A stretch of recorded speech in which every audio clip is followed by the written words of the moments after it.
नमस्कार दोस्तों। स्वागत है आपका चैनल में। अगर आप नए हैं तो सब्सक्राइब करना ना भूलें।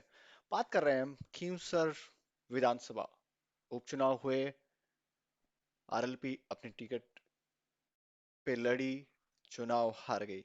अब क्या राजनीतिक भविष्य है हनुमान मेनू का? हर कोई ये कयास लगा के बैठा है कि क्या राजनीतिक भविष्य होगा, क्योंकि आरएलपी के पास अभी कोई सीट नहीं है विधानसभा में, और जो राज्य स्तर की पार्टी है आरएलपी, उसके पास अभी कोई सीट है नहीं विधानसभा के लिए।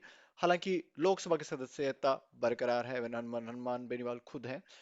उपचुनाव में हार के बाद जो दर्द उनका है वो किस तरह से छलका, उन्होंने बताया कि राजस्थान जो है कायरों का प्रदेश है, ऐसा हनुमान बेनीवाल ने एक रैली में बोला है।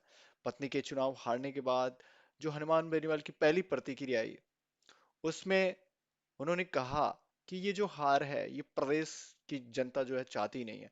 सांसद हनुमान बेनीवाल ने बड़ा बयान दिया। उन्होंने कहा कि नागौर का सांसद मैं ही हूँ। राजस्थान के नवनिर्माण के लिए लोकसभा में आवाज उठाऊंगा। राजस्थान में जितने बदमाश हैं उन्हें जेल में डालना चाहिए। वहीं हनुमान बेनीवाल ने आगे कहा, पेपर लीक मामले में लेकर आंदोलन किया जाएगा। इसके लिए युवाओं को आगे आना चाहिए, चाहे बीजेपी हो या कांग्रेस, कोई बसना नहीं चाहिए। ऐसा हनुमान बेनीवाल का चुनाव हारने के बाद ये पहला प्रतिक्रिया आए हैं। आरएलपी का गढ़ कहे जाने वाले खींवसर में भारतीय जनता पार्टी ने प्रचंड जीत के साथ हनुमान बेनीवाल के इस गढ़ को धराशायी कर दिया। खींवसर सीट पे बीजेपी की इस जीत के साथ ही विधानसभा में आरएलपी की 0 सीट आ गई है।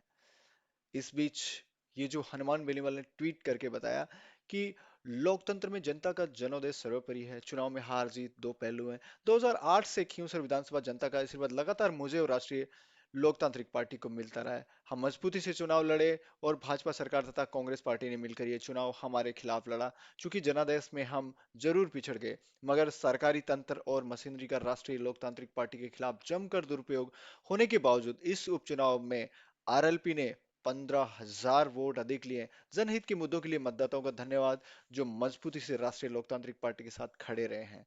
उन सबका धन्यवाद करा है हनुमान बेनीवाल ने। आरएलपी के लिए ये बड़ी है ये हार। आरएलपी के लिए ये हार बहुत बड़ी है। क्यों का बेनीवाल परिवार का गढ़ माना जाता था। यहाँ से हनुमान बेनीवाल ने 4 बार 2008, 2013, 2018 और 2023 की जीत हासिल की है।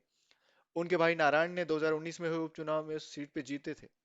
2023 में राजस्थान विधानसभा चुनाव में हनुमान बेनीवाल ने रेवतराम डांगा को 2059 वोटों से हराने के 1 साल से भी कम समय बाद ये सीट गंवा दी। आरएलपी के लिए ये सीट का हार मतलब अपनी एकमात्र विधानसभा सीट खोना भी है। अब पार्टी के पास विधानसभा में एक भी सीट नहीं रही है।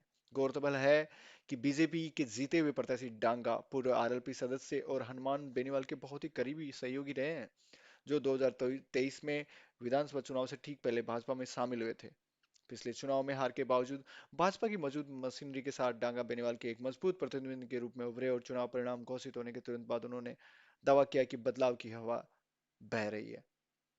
इस बीच पूर्व विधायक रिछपाल सिंह मिर्दा का बयान तेजी से वायरल हो रहा है कि चुनाव परिणाम में मैंने कहा है कि खींवसर को 36 कौम की जनता ने हनुमान बेनीवाल का घमंड तोड़ दिया। अलग अलग नेताओं के अलग अलग बयान आते रहते हैं, लेकिन बड़े दुख उनके फैंस को, हमें भी, और आरएलपी ने, कि ये जो हार है वो रिकवर होनी अभी टाइम लगेगा उसमें। धन्यवाद दोस्तों। चैनल पे अगर आप नए हैं, सब्सक्राइब करना ना भूलें। जुड़े रहिए। एक नई अपडेट के साथ फिर से रूबरू होंगे। धन्यवाद।